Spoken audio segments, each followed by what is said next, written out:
Left of the box.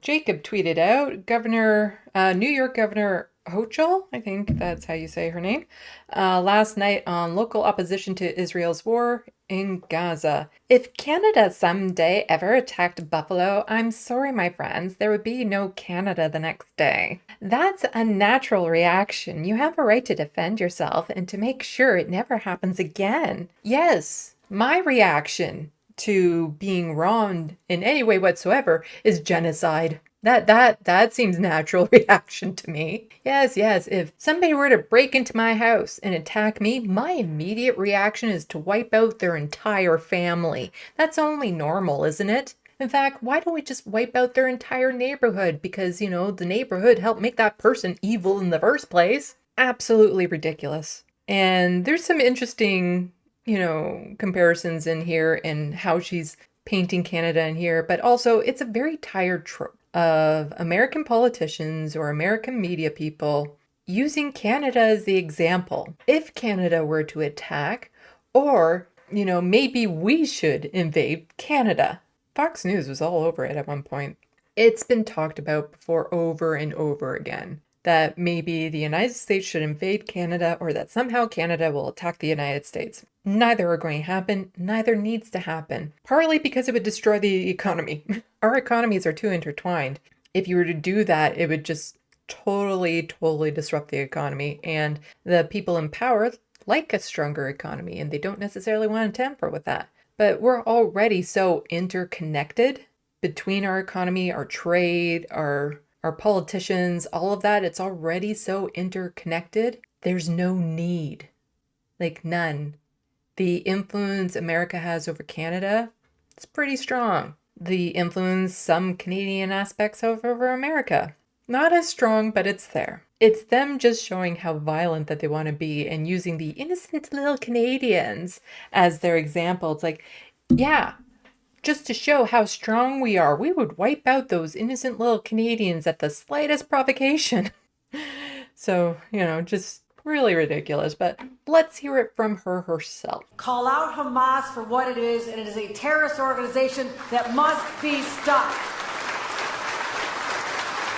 No one, no country should live with that threat, that specter over them. And for those who don't understand this dynamic here in our own state, in our own country, I'll give you an example. I'm from Buffalo. Anybody realize that? If Canada someday ever attacked Buffalo, I'm sorry, my friends, there would be no Canada the next day, right? Right?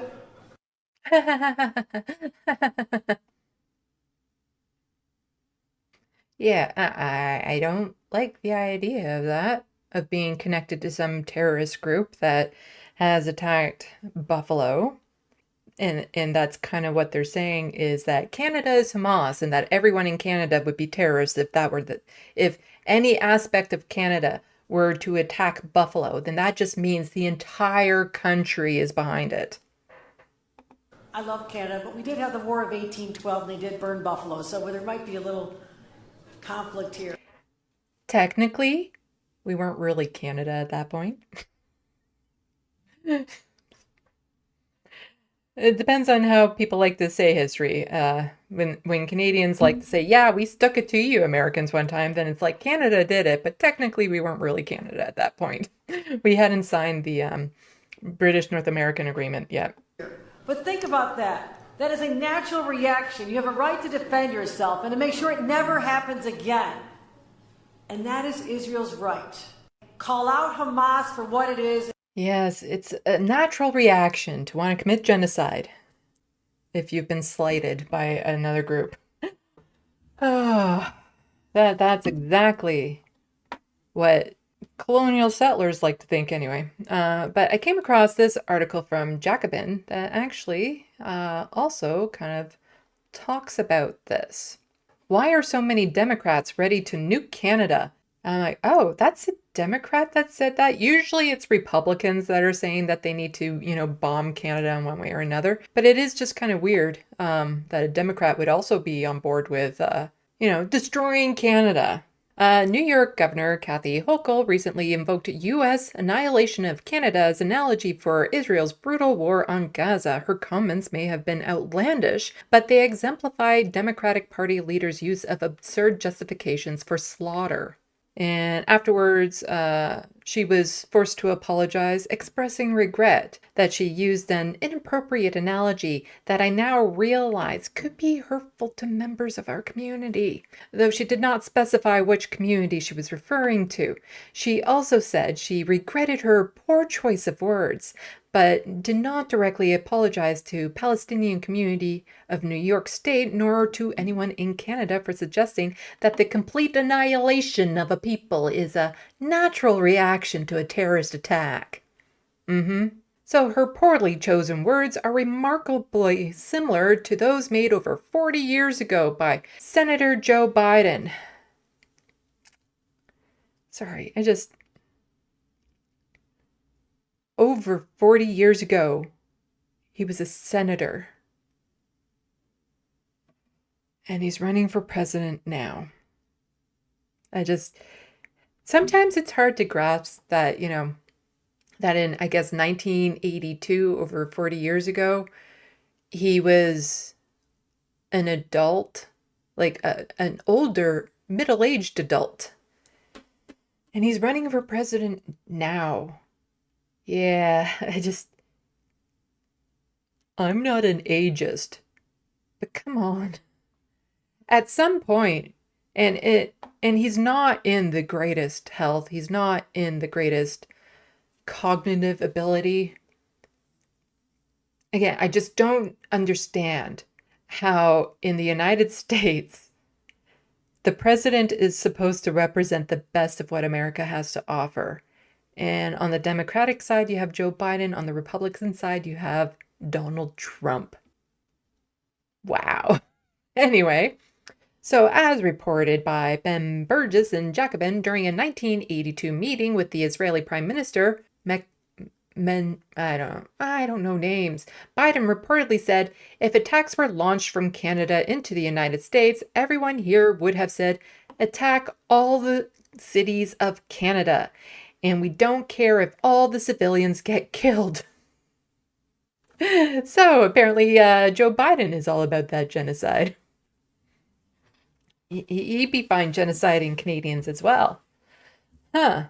This episode indicates a concerning pattern among Democratic Party leaders advocating for disproportionate retaliation and lack of concern for civilian casualties, as well as surprising cavalier attitude towards potential collateral damage in dear old Canada, staunch ally of the United States.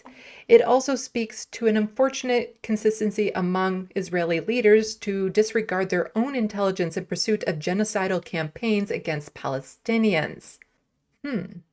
At the time of the meeting with Biden in 1982, Israel had invaded and occupied southern Lebanon ostentatiously in retribution for an assassination attempt against... Yeah, okay. Like, it's always interesting that they use Canada as the example, because we're very expendable to Americans, apparently. But would that be the same if, let's say, Israel were to launch a terrorist attack into the United States? What if Israel did that? Would the Americans say, okay, so we now need to wipe out all of Israel? Or is it suddenly different? When you switch the countries. Like, of course, I don't think they'd have a problem saying that about Mexico. Would they say that about England? If the Brits were to launch a terrorist attack in America, would America be like, yeah, now we're just going to firebomb the entire island? Like, what does that say about what Americans really think about Canadians? If they're so easy about the fact, like, no, we would just genocide them. They're not worth anything. This is the part of the article I also wanted to get to. Okay. The key takeaway from the War of 1812, particularly in context of current conflicts in the Middle East, should be that the United States largely abandoned its ambitions to invade and occupy Canada by the mid-20th century, and that the two nations have since resolved their differences diplomatically. Sworn enemies can become best of friends if the use of force is taken off the table. The reluctance of prominent Democratic Party figures to embrace this lesson suggests a troubling aspect of American foreign policy. However much Hochul wishes to walk back her poorly worded statements, there is an undeniable pattern, both in rhetoric as much as action, of total annihilation as an acceptable policy either for the United States or for some of its allies. This is the case clear enough from American conduct post 9/11, in which the United States, too, disregarded the expert opinion of its own intelligence community in blind pursuit of revenge. This idea that Israel thinks that it needs to destroy all of Hamas by basically wiping out all of Palestinians in order to have peace is false. Like, it's outright false. The idea that they can't have a ceasefire or else, they'll never have real peace. One would hope that we live in a world where nations can grow and mature and develop and become better for its people and the people around the world. We've had plenty of nations in the past change for the better. We've also had plenty of nations change for the worse. And when you have support of other nations to help build you back up, to help you get on your feet after something devastating has happened, then you have a better chance of changing for the better as opposed to the worse.